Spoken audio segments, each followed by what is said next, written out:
Mr. Hughes.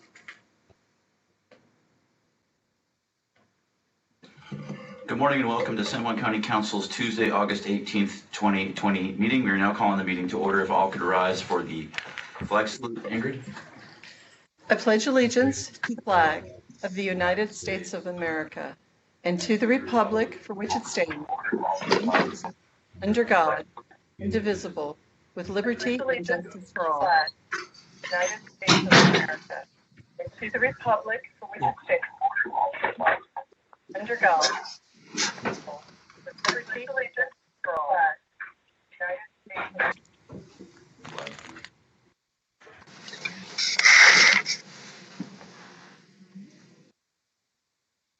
And feedback.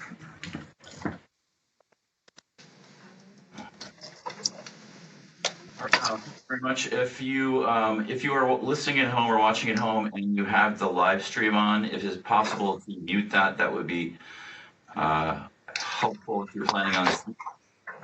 All right, so we now will do our Coast Salish acknowledgement. Let us acknowledge we reside on the ancestral land and waters of the Coast Salish people who have taken care of these islands since time immemorial.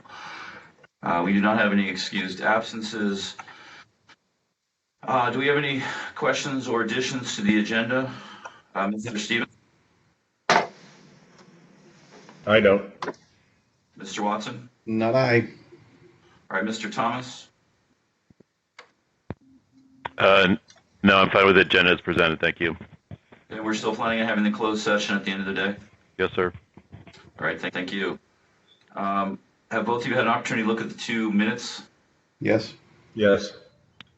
I entertain a motion for approval for both. Mr. Chair, I move we approve the meeting minutes for the San Juan County Council meeting of July 28th, 2020. Second. We have a motion and a second for approval of the July 28th meeting minutes for July 28th, 2020. Any comments? Questions? No. All those in favor say aye. Aye. Opposed? Motion carries 3-0. Thank you very much. Mr. Chair, I move we approve the meeting minutes for the San Juan County Council meeting of August 11th, 2020. Second. We have a motion and a second for approval of the minutes for August 11th, 2020. Any comments or questions? No. Without seeing, all those in favor say aye. Aye. Aye. Opposed? Motion carries 3-0. Thank you very much. Have you both had an opportunity to look at the consent agenda? Yep. Yes. I would entertain a motion for approval. Mr. Chair, I move we approve the consent agenda for the San Juan County Council meeting of Tuesday, August 18th, 2020. Second. We have a motion and a second for approval of the consent agenda for Tuesday, August 18th, 2020. Any questions or comments? No. Without seeing any, all those in favor say aye. Aye. Mr. Stevens? I did say aye. I didn't hear you. Anything opposed? Motion carries 3-0. Thank you very much. Is there any correspondence? Okay. Moving forward, we have a few people who would like to provide public comment. You have 3 minutes. I'm going to read through numbers and unmute you, and please state your name and where you are from. The first person that I'm unmuting is 206-794-4127.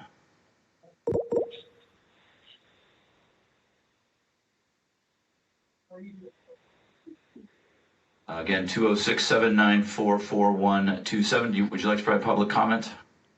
Yes, it's Michelle Marshall from East Sound. Hello, Michelle. Hello. Would you like for me to begin? Please. Okay, thank you. Thank you. Yes, and my name is Michelle Marshall, and since 2007, I have been the co-owner of the Office Cupboard, which is a retail shop in East Sound. But I'm also founder, president, and CEO of Woman in the Woods Productions, whose goal is to bring to San Juan County performances by great artists of different ethnic backgrounds in hopes of stimulating greater understanding and stimulating dialogue about racial and cultural differences. Woman in the Woods has also received an LTAC grant, and I really appreciate the county's support on that, so thank you. When I moved here in 2007, the Orcas community was very welcoming, and in recent years, attendance at our Woman in the Woods event has been just great. So I do believe that most people in this county are people of goodwill. But I have also learned that because there are so few people of color here, whites can live in a bit of a bubble in which they don't have to think about racial differences or what might be insensitive to people of color. I personally have not experienced much overt racism here, but rather subtle biases and insensitivity. For example, I suspect you have all heard the saying that all Black people look alike. Well, it must be true, because all of my life and in recent years here, even in San Juan County, I have regular customers who know me and who I do think like me, but who will call me by the name of other Black women on the island, even though those other Black women look quite different than me and are much younger than much younger than me as well. Now that comes from a failure to look at the individual beyond their skin color. I have supported Kevin Carter's work on this proposed resolution because I hope that over time it will help county employees to better understand racial and cultural differences, and also to help them to avoid the sort of insensitivities that I have experienced here. Our community and the county council seem ready to embrace diversity in a real significant way. Now, it's not enough to just say that we recognize those things. We must strategize and then implement real, solid, concrete steps to make the change stick. So I hope this resolution helps encourage that to happen. As I close, I want to express my appreciation for the public statements that Sheriff Krebs made following the George Floyd murder. I also want to thank his deputies on Orcas, who over the years have been very fair with me and who were very supportive when a crazy woman was posting racial epithets toward me on the internet, and then later when she yelled insults in front of my store. And I especially want to thank my friend Rick Hughes for reaching out to Kevin and the rest of us to learn more about what it's like to be truly Black here in San Juan County. Thank you all for listening. Thank you, Michelle. The next person, I'm going to mute Michelle and then mute the next person. The next person for public comment is area code 206-854-0238. Hello, thank you. My name is Ronnie Klompus, and I'm a member of the EMS department on Lopez Island. I also work at Lopez School, though I'm not speaking as a representative of either of those organizations. I'm here today to speak to the urgent, long overdue need for the San Juan County Council to prioritize allocating resources toward increasing access to public services for the large and growing Spanish-speaking community in our county. There are many barriers that keep a whole lot of Latinx folks in the islands at the margins. Language barriers, there are cultural barriers, and fear of being targeted around immigration status. In fact, 2 different Latinx Lopesians had planned to speak to the council today as part of this roster, but both separately ended up deciding it was too risky to make a public statement. They feared that publicly participating in the democratic process may endanger their own or family members' ongoing immigration proceedings, which exactly illustrates the point and is why the county is hearing from 2 white folks advocating on this issue this morning, speaking for folks who are fully capable of speaking for themselves. Their voices should be here in this room today, but they cannot trust that it would be safe for them to speak. There are too many barriers in the way. And while the council did not create those barriers, it's the responsibility of the council to remove as many of those barriers as possible so that we can all enjoy the benefits of full democratic participation. We ask the council to establish a paid position for a bilingual, bicultural community advocate and liaison between the Latinx community and the county's public services. We ask the council to create and implement employment outreach processes to hire, develop, and retain native Spanish speakers, as well as individuals of other marginalized identities. As one of only 2 not quite fluent Spanish speakers in the EMS department, I regularly see firsthand how difficult it is when people are not afforded the ability to communicate and be understood, especially in moments of fear and trauma. And in the increasingly racially diverse school, there are few, if any, bilingual, bicultural adults present and virtually none employed there. In both of these vital public services, I often find that bilingual children are being relied on to provide translation services. Hello? Sorry, there's a lot of noise on the line. I'm not sure if I'm being heard. 1 second, I'm trying to mute someone. Is it possible to mute? Okay. I just want to restate that last sentence because it's pretty important. In both the school and in EMS, I find that bilingual children are being relied on to provide translation services.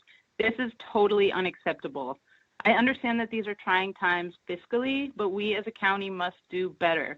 The council needs to allocate resources to fund a paid position for a bilingual, bicultural community advocate to support increased access to public services for the Latinx community in our county without relying on the uncompensated labor of children to bridge the gaps.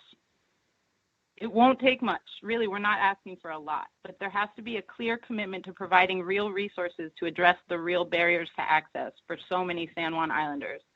I and the many folks on whose behalf I am addressing you encourage the council to make that clear commitment today. Thank you for your time. Thank you very much for speaking.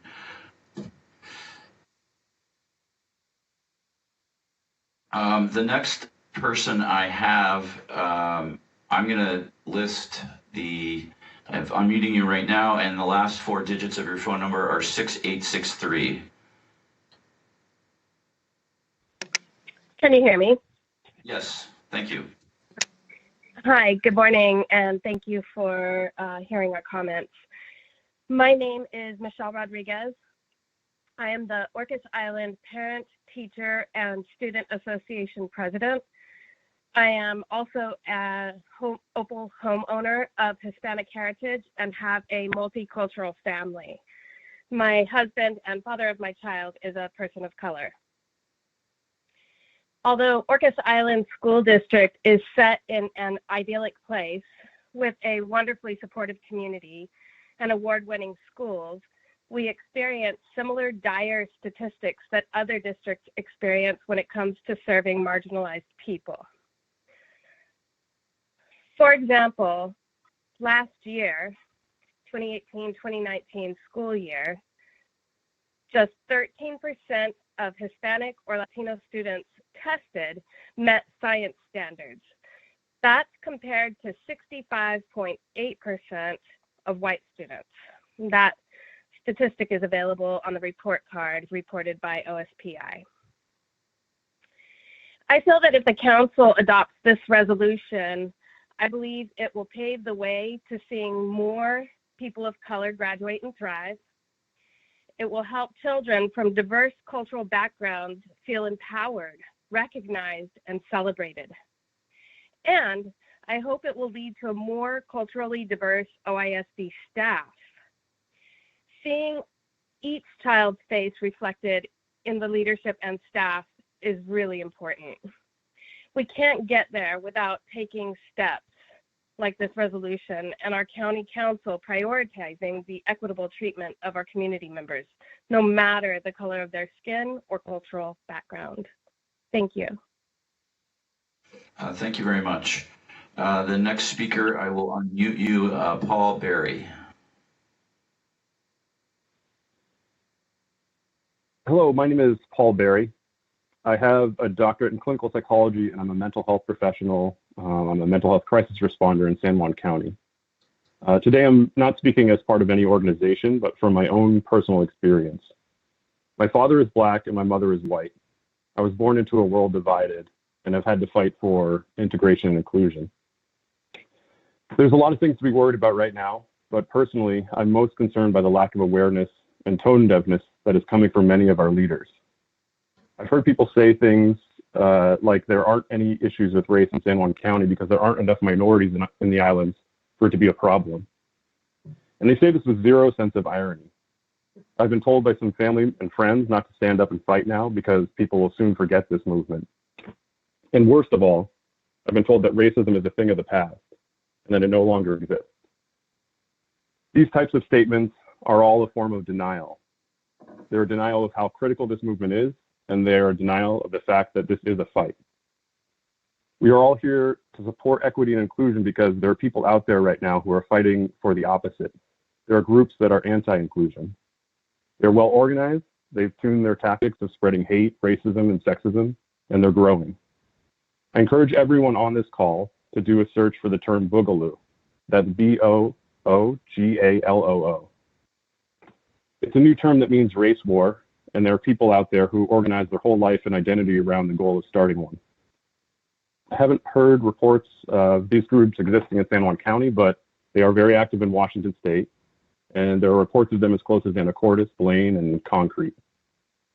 I know the San Juan Islands are unique and special, but it's hard for me to believe that we are immune to these targeted campaigns to spread hate and division.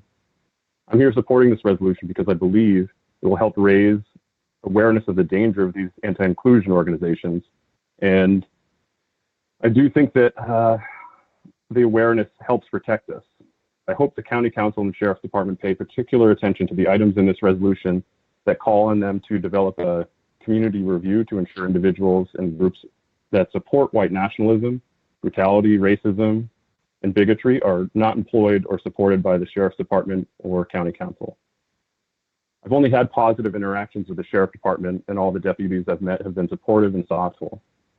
I have faith in the council and that the Sheriff's Department can protect this community, but only if they help raise awareness of the issues raised by Kevin Carter and the work that Rick Hughes has done from the Equity Coalition. And thank you for your time. Thank you, Paul. The next person, I'm going to mute Paul, and the next person is, I think it's Margaret Greening. It says Charlie Greening, but I think it's Margaret. You have 3 minutes. Let's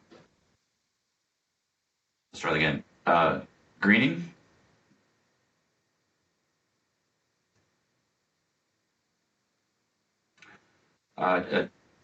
Margaret Greening or Charles Greening, are you want to provide public comment? Okay, the next person I'm unmuting right now is Margaret Chelsea. Can you hear me? Yes, it was that phone number 5566. Yes. Hi, my name is Chelsea Thorpe, and I'm a representative of the Orcas Island Standing Up for Racial Justice. We are a 150-member strong coalition of Orcas Island residents that formed following the murder of George Floyd this year. Thank you for having me, and I feel that this work we're doing together as a community and that has been forwarded by Kevin Carter is some of the most important work we can do in our time to ensure a better future for our children. I've lived on Orcas Island for 5 years, and I come to the islands from a very different place from the region of Detroit, Michigan, where there's a lot more racial diversity and a lot of different problems that we are presented with here on the island.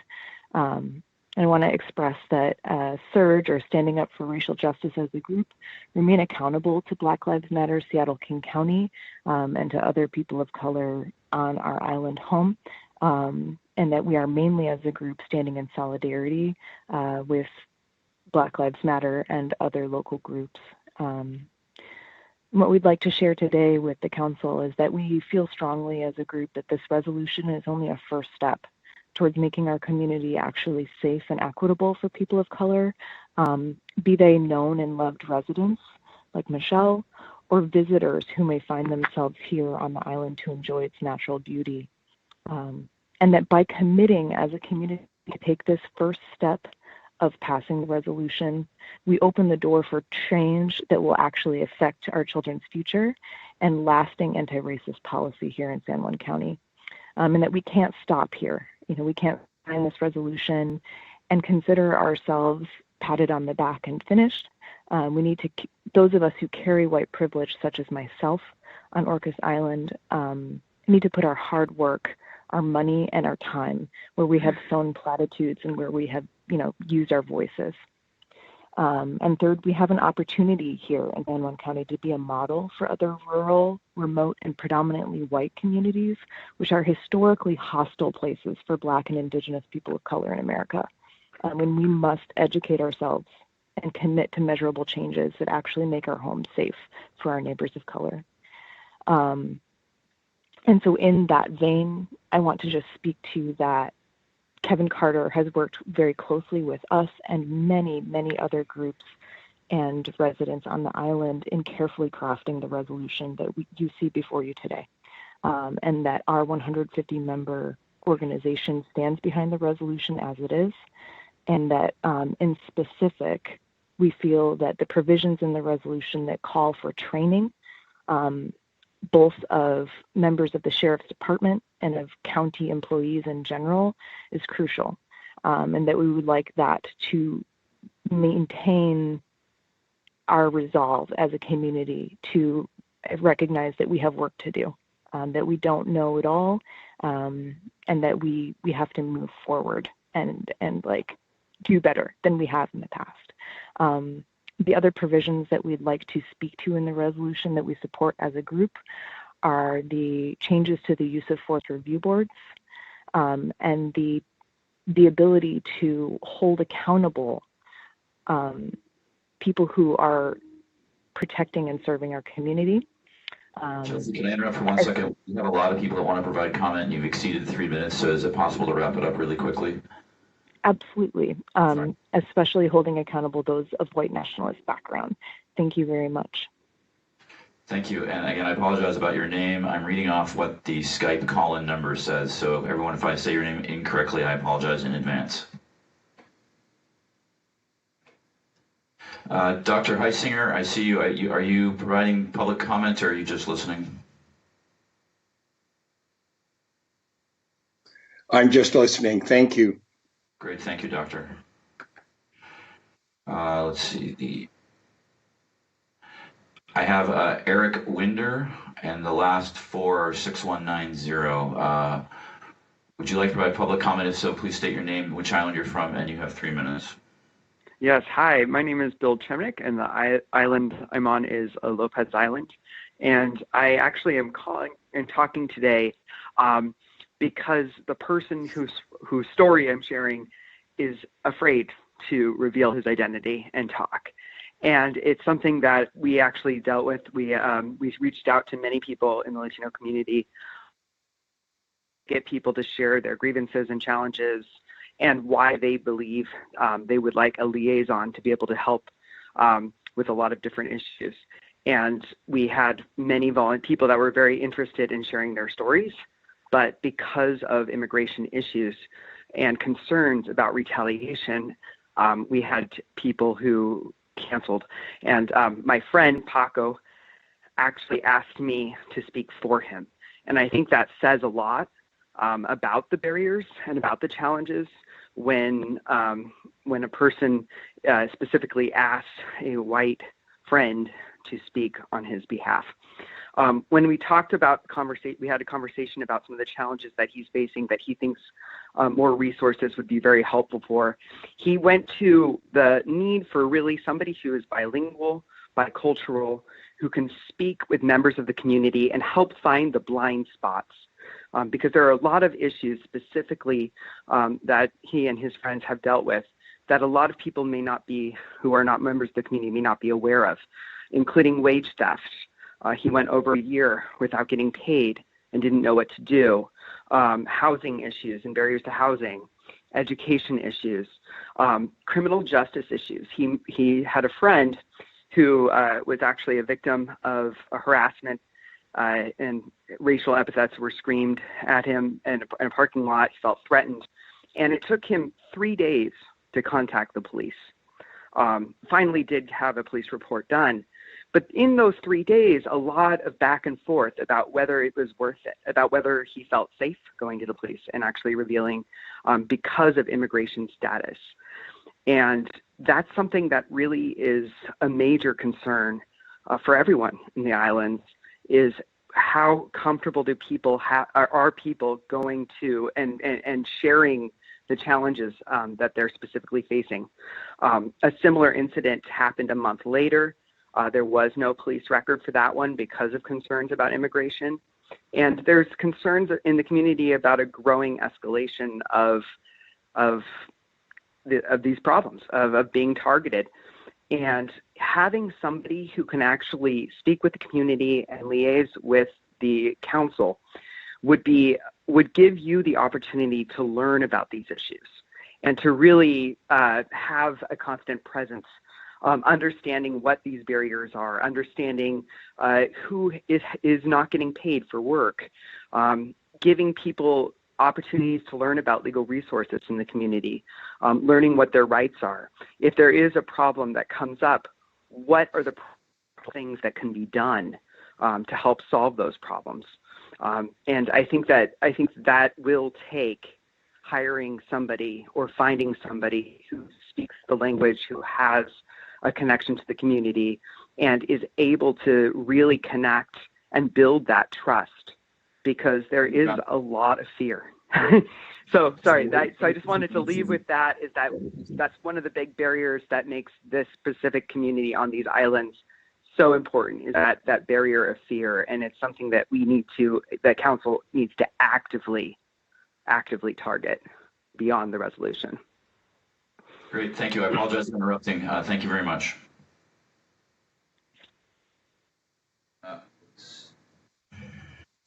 John Gomez, I assume you're just listening, but do you have any comment?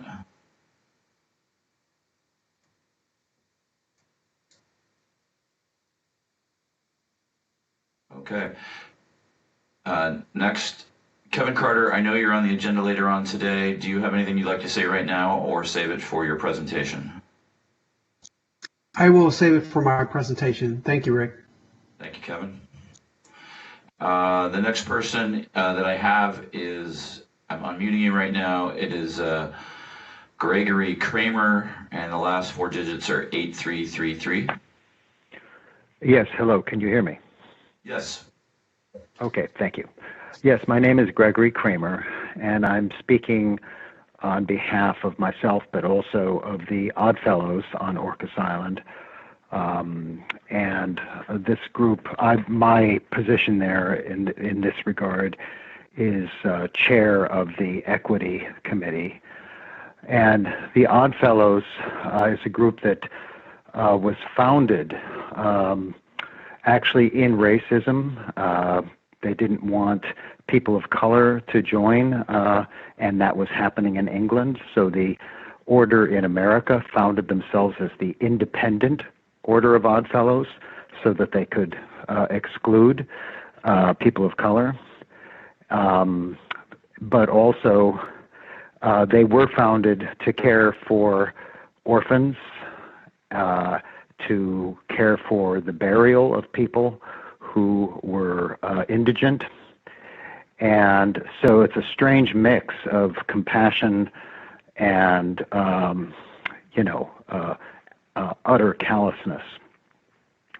Our focus is on community service, everything from providing firewood to people all winter for free, and scholarships, and the kinds of things that I'm sure many of you have heard about, the joyfulness of parades and the helping seniors move things when they can't do it themselves. I say all of this because the real purpose, generally speaking, is works of compassion and care. And we've been very deeply touched, as has most of this country, by the killings and the, George Floyd and so on, and the arising of the concerns of Black Lives Matter, and also what that says about other populations like the Latinx community and so on that you've been hearing about. And the thing that I think is really worth saying is that the invisibility to ourselves, to each of us, of our own biases has contributed to and sustained systemic racism. So even though it may seem that there's innocuous conditions here, I'm on Orcas Island in particular, but throughout the county, each of us carries biases that we don't know about. Because of this, the systemic racism and the systemic injustice generally is sustained, and the systemic racism itself becomes invisible. So resolutions such as the one we're talking about are fundamental moves of equity and compassion that are addressing far more than the surface iceberg. We're looking underneath to the totality of it. And to do that, we have to take concrete actions. We cannot legislate people's psychology. We can only legislate and take positions in this pragmatic way. But to do so is to begin to excavate that entire process. So I'm very much in support of the petition on behalf of the Oddfellows and in support of the rest of the work that Kevin Carter is engaging in to educate in the county regarding equity and inclusion. Thank you very much. Thank you. The next person I'm unmuting is Catlin Leck. Number is 1537. You have 3 minutes.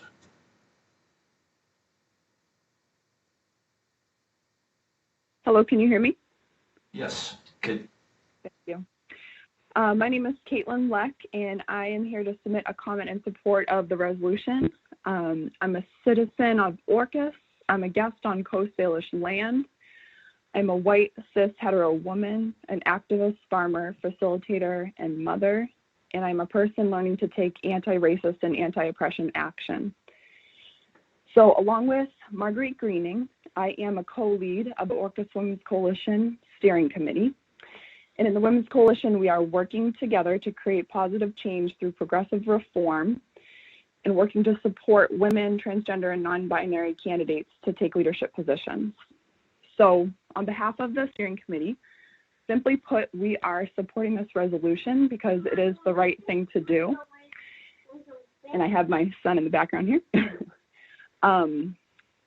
And I would say that as a community, we are waking up to the reality of intersectionality, of the ways that our liberation is bound together, and of the shared traits of racism, homophobia, transphobia, misogyny, classism, the list goes on. We're waking up to the fact that BIPOC and LGBTQIA+ folks are disproportionately oppressed and marginalized, and we are compelled to act for a collective liberation. So when I was thinking about what to submit as a comment, I remembered again of this amazing quote by Lila Watson, and she says, "If you have come here to help me, you are wasting your time. But if you have come because your liberation is bound up with mine, then let us work together." So I think of that quote a lot, and I think it really applies here. In the Women's Coalition, we look to uplift and amplify and partner with groups and organizations that are doing great work in the community, and that is most definitely the Equity Coalition and the resolution that they've put together. So looking at this resolution and imagining down the line, a couple things that I can imagine would come of this would be a more diverse county staff workforce that reflects our broader community and the people that we employ and contract with. And so that, like the resolution touches on, would require outreach to traditionally marginalized communities. Oh, hold on a sec. Sorry about that. And also, yeah, to work on increasing access to the county council meetings and to the county website, as has been mentioned, with Spanish translation. I think it would also be amazing to have anti-racism trainings for county employees, and the list goes on. I think the resolution lays it out really well. So in conclusion, I will say that 3 years ago, I submitted a public comment in support of the immigration ordinance, which took thousands of hours of women's time to get passed. And like we said then, similarly, this is simply the right thing to do. It's another step on the arc, and I urge the members of the County Council to adopt this resolution. Thank you so much. Thank you for your time. The next person we have is a James McIntyre. The last digits are 2255.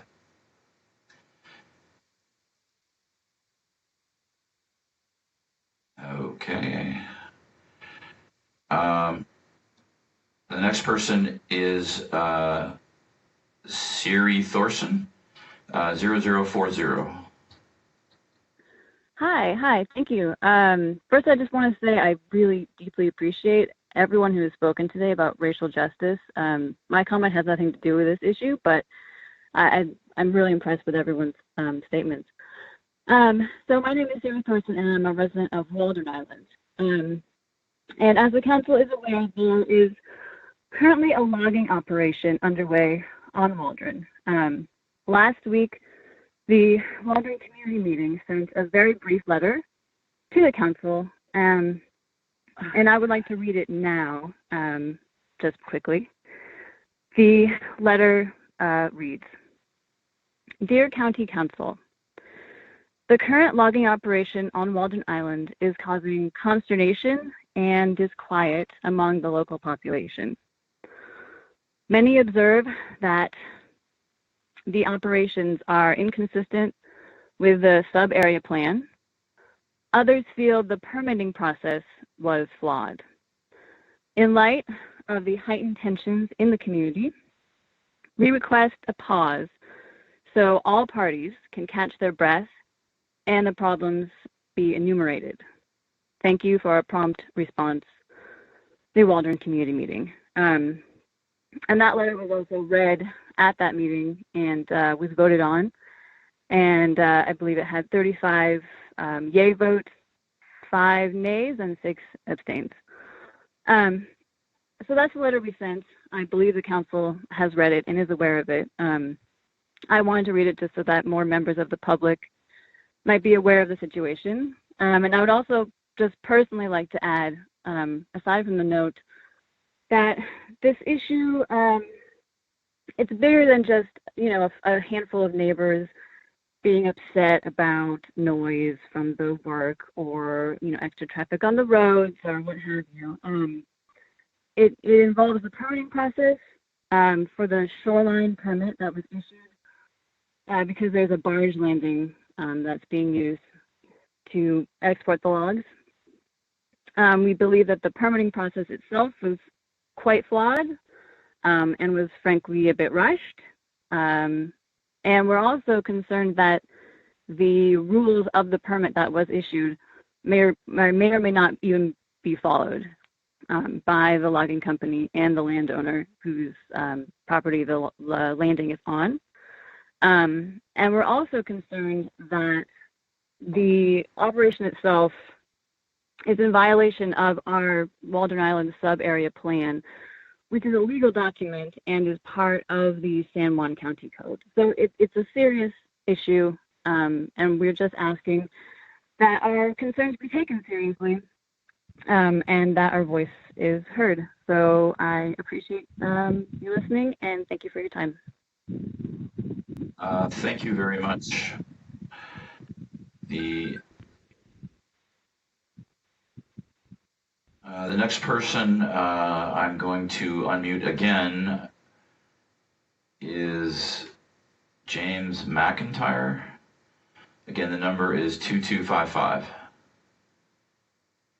Would you like to provide public comment, whomever is on that number? Hi, Rick. Thank you. This is Christina Coons calling, and I'm the chair of San Juan County's MRC. And I'm calling today to talk about funding for the Marine program. At the last MRC meeting, we were informed by county staff the $40,000 allocated for the Marine program might be at risk. I also understand that other funding for natural resources that are related to the marine environment also might be at risk. I'd like to acknowledge the serious challenges facing San Juan County at this time with the contraction of the economy and limited budget resources. But, and a lot of that is particularly because we have an economy so reliant on tourism. The levy lid that passed last year was marketed as critical because it would fund in part the marine program. But I understand that was not quite accurate and those funds can be diverted elsewhere. I'm contacting you today because I feel it is absolutely critical that San Juan County, with its hundreds and hundreds of miles of shoreline and marine waters, needs an adequate marine program to do the management that's necessary to protect the environment, but also plan for the future. In the last few years, the county has had the invaluable resource of Frances Robertson, the MRC and Marine Program coordinators, and she has been able to initiate projects like the whale flag, promotion of bee whale life, revising the Marine Stewardship Area Plan, community outreach with improvements to Orcas Landing, a kiosk facility on San Juan beaches. Other work has included the launch of plastic-free Salish Sea, research on oil spill recovery, and more. The MRC serves as the Citizens Advisory Group for the island's salmon recovery. The $11.3 million in salmon recovery efforts over the last 10 years puts money into the county's economy and has a lot of value. With more shoreline and marine waters than any other county in the United States, it's absolutely critical that we care for this environment. The islands and marine waters require management. If you've had the chance to ride the ferry or have been lucky enough to get out boating this summer, you will see the islands are absolutely inundated with boaters because people can't head north. Some are on moorings and many just dropping an anchor wherever it's convenient. I know that among your council, Jamie has been deeply engaged in salmon recovery and also served on the governor's task force for the southern resident killer whales. I know that, Rick, you've been a lifelong boater and have talked to me about your profound experiences on the water as a child and how important it is for you to know that this place is being cared for. County staff and the MRC are very interested in developing an independent funding mechanism for the marine program. We're not quite there yet, and we have to have people in place and paid so that that work could be done. Frances has been very diligent about looking for grant funding for particular projects, but that's different from this core funding that's necessary for her to be in public works and talking to Kendra and talking to the other staff folks about what's going on and getting the work done. So I appreciate the chance to talk with you today, and I'd like to talk with you more in the future. And please do what you can for us. Thank you. Bye-bye. Thank you very much. The next caller is ends in 8749. I will unmute you now. Hi, my name is Maddie Olson, and I have lived on Orcas Island for about 5 years. I am the assistant teacher at the Montessori school, so I work with 3 to 6 year olds, so I know the children in the community and the needs of the parents. Last June, I was one of the lead organizers for Orcas Island Pride, and then I, through that, was able to get to know Out on Orcas, which is a queer community building group. And in the last couple months, since the murder of George Floyd, Out on Orcas and Surge with Chelsea Port, we've been working together, shifting our focus from queer community building to anti-racist education on this island. Kevin asked me to provide a comment in support of this resolution and my own specific support, considering my identities as a queer person on this island, in which that community is very much silent, and not even as much silence as the Latinx community or the other communities of color. I've also been working with the Recovery and Resiliency Committee through the Orcas Island Community Foundation And in that, I heard the resounding need in this county for housing, for a localized economy, and for increased support of the marginalized community. I believe that this resolution is so important because it is a starting point. It's a jumping off point. I believe that anti-racism is not a checklist. Sorry. It's not something that you can say that you've done. It's not a resolution that you can pass and say that you've completed. I believe that this is something that we can look back on as a living document to keep on being in touch with the needs of the community. I believe that the yearly annual reports are going to help hold our county accountable for increased action in supporting people of color and marginalized communities on this island. A lot of the people on Orcas Island are very wealthy. A lot of the people are very white, and a lot of people on Orcas Island don't believe that racism exists. As we're all in this new part of life, we're learning about anti-racism and we're learning about microaggressions. People are able to see microaggressions. I still believe that there are macroaggressions. There's acts of violent racism. There's acts of violence. There's acts of physical and emotional violence that happens on our islands and in our communities every day, which is why I think the first four parts of our resolution, specifically with the sheriff's office, are incredibly important. I believe that this resolution is a very important jumping off point, and the people who are actually committed to anti-racism will continue to use this to push our community forward, to push our county council more. And I'm very proud of the work that the community members have been putting in. So thank you, Kevin, thank you, Rick, thank you, Michelle, for all of the work that you've been putting into this, and envisioning a community in which people really feel like they belong here. Thank you. Thank you, Maddie. The next comment is Jess Arndt. I'm muting you now. You have 3 minutes. Please state your name and where you're from. Reports are going to help. And if possible, could you please mute the live stream behind you? Increased action in supporting people of color and marginalized communities on the island. Could you please mute the live stream? A lot of the people on Orcas Island are very wealthy. A lot of the people are very. All right. The next person, I'll come back to you, Mr. Arndt. If you wouldn't mind, please unmuting or muting your the live stream. I have a Mark. I'm just gonna read the last. I'm not sure if it's Marcus Yamin or Yamin Marcus, and not sure what the last 4 digits are. No comment. All right, thank you. Okay, I'm going to go back to Mr. Arndt. If Mr. Arndt, all right. I think that's it for now. One more. Mr. Arndt, are you able to hear us and be able to participate? You need to mute your computer, though, please. Use this to push our community forward, to push our county council more. And I'm very proud of the work that the community members have been putting in. So thank you, Kevin. Thank you, Rick. Thank you, Michelle, for all of the work that you've been putting into this.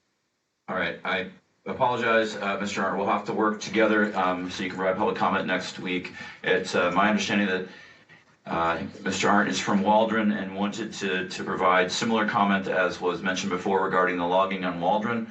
I have 2 emails that were sent in. I will summarize them. Council has seen all of them. Siri Thorson, who spoke earlier, so I think her messaging is we heard regarding the logging. And the second document's from Claire Kennedy, writing in support of the resolution to be presented later on this afternoon. If there's anyone else who would like to provide public comment at this point, if you could please unmute yourself. And you have 3 minutes. All right, one more time. If there's anyone else who would like to provide public comment, you can unmute yourself. All right, and Mr. Arndt, I will make sure we work together to give you an opportunity to speak in next week's meeting, and sorry that did not work correctly. Okay, so moving forward, we will Is Lisa, are you online? Lisa Henderson? Can you hear me? Yes, thank you. So Lisa, when council had asked for submissions regarding different departments and moving forward, there was some confusion, I think, regarding your department, and the position was that you provided was an active employee. So we wanted, before we went into budget discussions, to have you have an opportunity to address council regarding your thoughts and how to move forward. Oh, great. Thank you. Thanks for taking the time and asking me back. Well, and I guess my attempt and my proposal to you was to meet the request both in the flat budget exercise and all the places going forward, to meet the request, and trying to be a team player in that, knowing that we're in this budget crisis. But the only way for the clerk's office to get close to the reductions asked for in those exercises is through a reduction in personnel. Me taking furloughs and eliminating travel and training and such just doesn't get me there. And then in listening to the other budget discussions, it became clear to me that the council hadn't really intended for anyone to actually be riffed in the reorganizations caused by the retirements or in the overall budget reductions at this point. So that's why I kind of raised the alarm. When the courts looked at the reorganization of people and tasks in the courts and the clerk's office, the part-time person in my office couldn't move into any of those newly vacated positions. So in order to achieve the reduction of expense I was asked to make, it would result in the layoff of that person. Now, the estimated savings in 2020 in reducing that person is less than $10,000, and in 2021, less than $20,000. Now, although those reductions meet the 5% reduction I was asked to make, it does result in the loss of that person. So if it's the council's intent to preserve positions occupied by people at this time, I'm asking that you reconsider your previous acceptance of the reduction of the archivist position in the clerk's office. Is there anything else I can do to clarify the situation that we have? Let me ask council, Mr. Watson.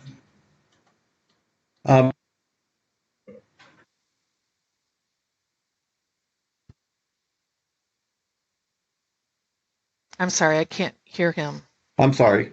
I think it's clear. Okay, questions for Mr. Watson. Mr. Stevens? Well, that does clear. I just, when we got that package from the courts and the clerk, I was figuring, since it came from all of you, that's what we were doing, and that was the way to get there. And it is a way to get there, and it's the only thing that the only way to reduce people, or to reduce that expenses, is through personnel, because we just don't have a lot of discretionary funding or spending in our offices, and haven't. We haven't had training since prior to 2018. We weren't participating in any of those kinds of things. So the only discretionary, I don't have discretionary, I only have personnel that can meet that requirement. That was the instruction that was given. All right. Mr. Stevens, do you have another question or comment? No. All right. I don't have any questions or comments either. Thank you, Lisa, for taking the time to present this information to council, and we'll definitely take it into consideration when we have later discussions regarding the budget. Thank you very much. Thanks for listening. For council, it's 9:54 and we have 3 public hearings. Is it all right if we take a quick recess until 10:10 and come back and start the public hearings there? It's fine with me. Yeah, it's fine with me. Can you hear me now? Yes, sir. Okay. Did you have any questions for Lisa? You said no, correct? No, right. I said no. All right, so council will now take a brief recess and be back at 10:10. Thank you.